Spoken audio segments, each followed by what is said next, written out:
Hey guys, what's up? What's up? It's the Tank Commander again. I'm here at Buff State, and I got news for you.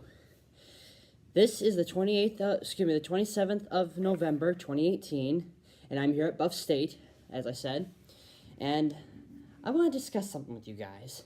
For this part of the vlog, I've happened to notice over the past several weeks that one thing has really crossed my mind. People's bad driving habits. Now, this can be for anybody. It could be people from the United States like me. It could be for people from England, from Europe, from Russia, from the Middle East. It could be from anywhere.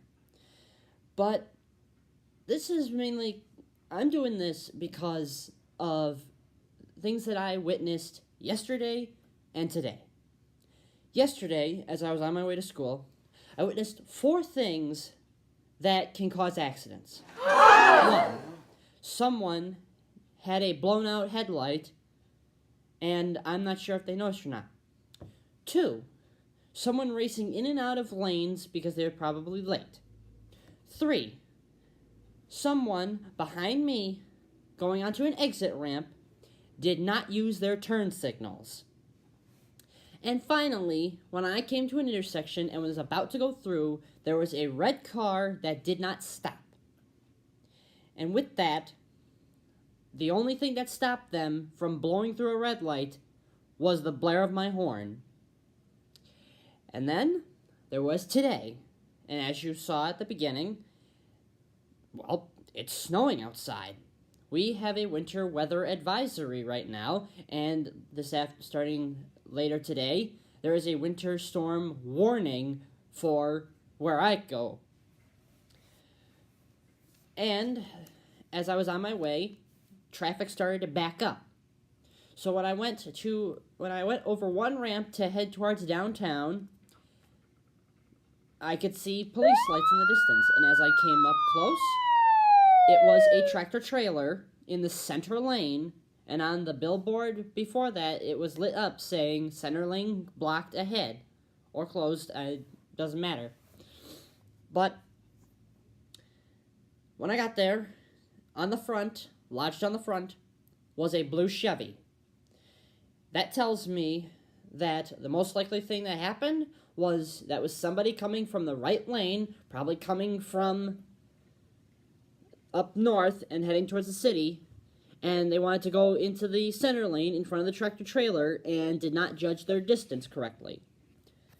So, for this series, I have decided to split this up into 4 parts of 7, because I have a list right here of 28 things that we can all do to improve our driving skills. So, let's begin.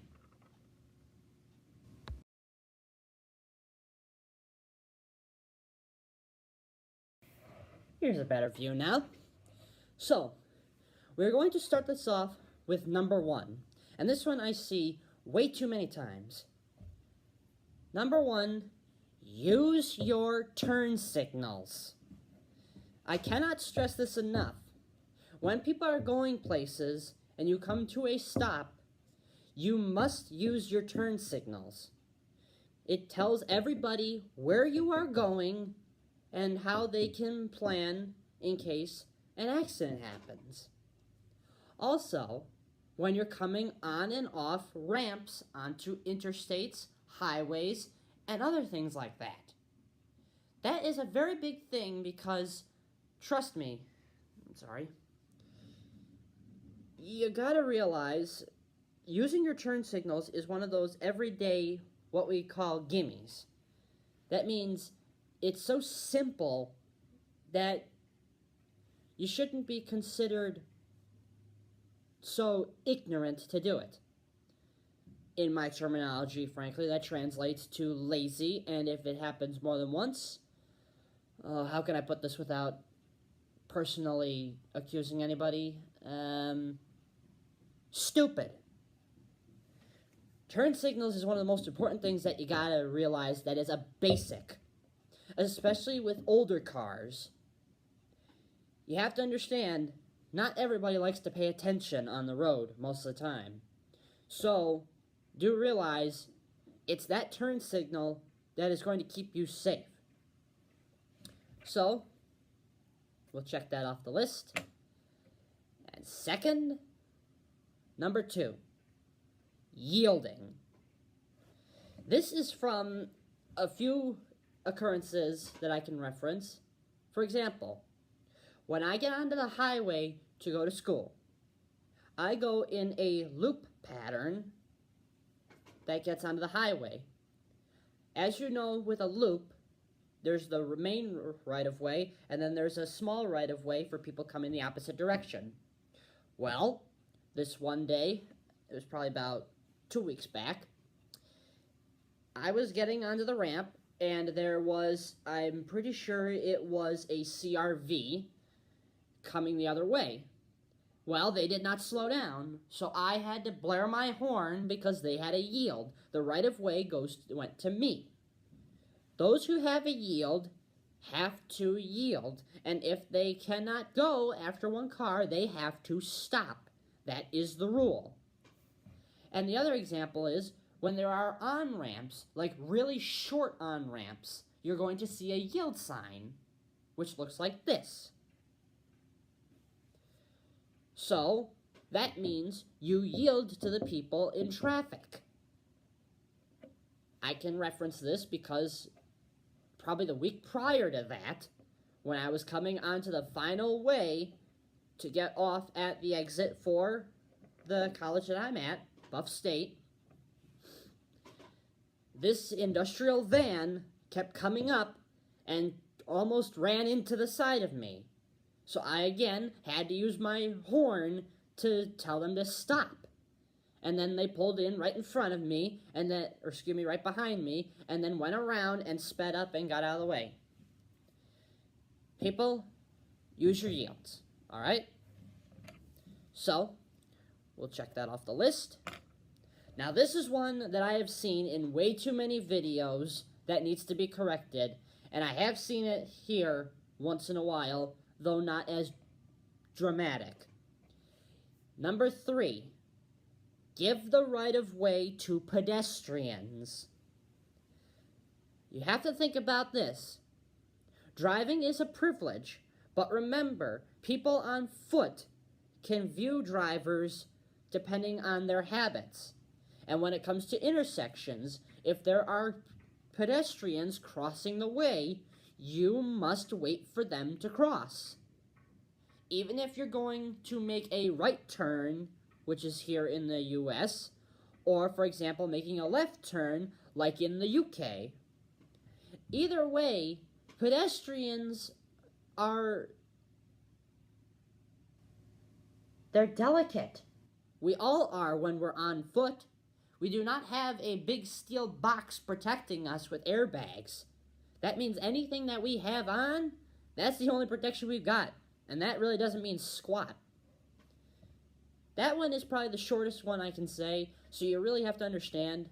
Give the right-of-way to pedestrians. It can keep us all safe. So, we'll check that off the list. Now, number 4. Use your mirrors. I have seen this so many times from people. When changing lanes on the highway or the interstate, whichever way you want to put it, people I see probably do not use their mirrors. Now, you have to look at it like this. You have the regular mirrors on the sides. Within those mirrors, you have these little circular mirrors that are for your blind spot.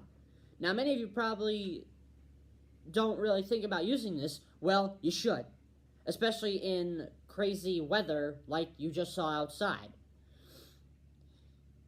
You have to understand that using these mirrors is another thing to protect you.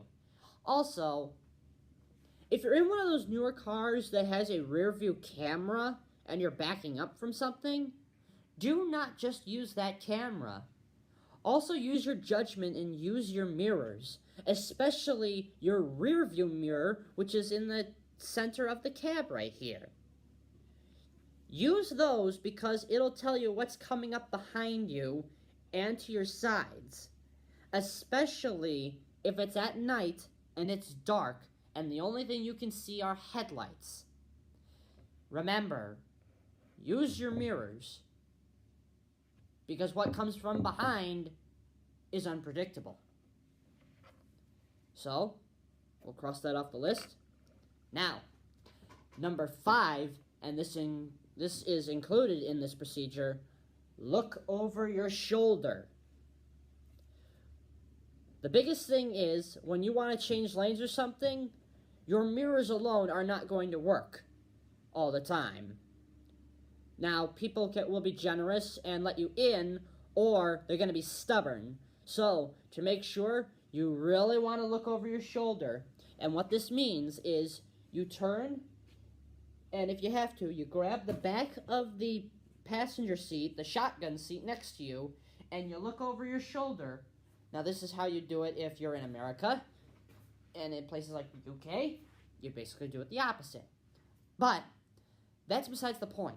The point is, you look over your shoulder to make sure that you are 100% certain that you can get into a new lane and change positions.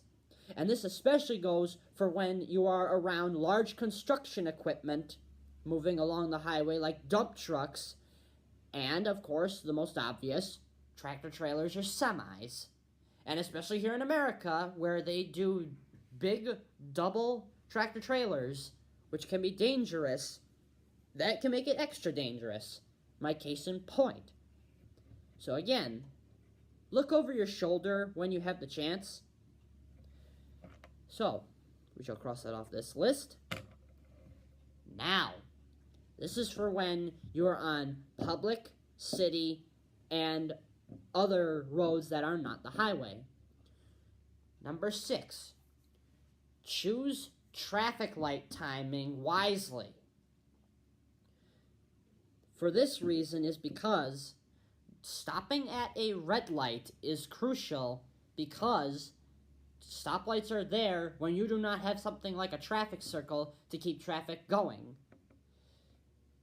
As I learned in driver's ed, you have to understand that there are 2 things with a green light.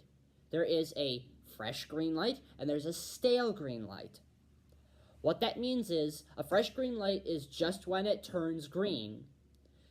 Anytime after that means it's stale, and it means that if cars are not tripping the trip pads that are up there under the pavement, that means that that light is going to turn at any given point. And also, this comes to the next part of it, yellow lights. That is when you have to pick your time. If you think you can make it, go through. If you can't, do not tempt fate. Okay? Now, sure, a few mistakes will be made here and there, but that still does not mean that you run a red light for no reason. Okay? If you people have seen accident videos out there, it's because people run red lights. So, you really have to understand that all of this counts. And now, we'll cross it off. Now, before I get to the final part of today's video, I wanted to say a few things. One, I asked these things that people can do from fellow drivers. However, I do not want to have any opinions from professional drivers. Now, this is no offense to them, but professional drivers have a different outlook on driving than regular civilian drivers. Now, second, many of you are probably going to consider me like as stubborn as an ox or something, or just really stupid for making this video. Well, you may think that. All right, I'll take that criticism. I'll take whatever you have to throw at me. But you just remember that it's your safety that you're putting in jeopardy if you do not follow safety terms like this. Because remember, if you're the one that causes the accident, it all comes back to you. We are all liable here. Remember that. So, to finish off the first part of this, we come to number 7. Pay attention for animals. Over the past few weeks, I have seen so many animals lying dead on the roadside. You have to realize animals are dangerous on highways. Now, where I come from here, the interstate speed limit is 55. Now, down in Virginia, where I went, the speed limit down there is 65. Okay? And on other routes that are not interstates, now, this is when we are in the cities, of course. Once you get outside, the speed limit goes up to 65. And then down there, it goes to 70. If you're not paying attention, especially at night, and there is an animal that comes out into the road, you really got to be careful, because remember, the bigger the animal, the greater the damage, and the higher chance it is of you getting an injury from it. Most particularly in this part of the United States, white-tailed deer. White-tailed deer, remember, no matter what part of the year, they do not hibernate. I say again, do not hibernate. You have to understand that this is dangerous because you never know if it's a mother or if it's a buck or if it's children. But with any kind of animal, you have to be careful. To put an example, like in places like Yellowstone, you have to be careful of bison. In places like the Pacific Northwest, you have to be careful of bears. Every part of every country has its big animals and its small animals. No matter which one it is, you have to watch out for them. So, this concludes this part of the vlog. So I will get back to you guys with the second part of these driving tips. And I hope that all these tips are going to be relevant and will help you guys all become better drivers. Because remember, driving is a privilege. It can take one major screw-up to have that privilege taken away from you.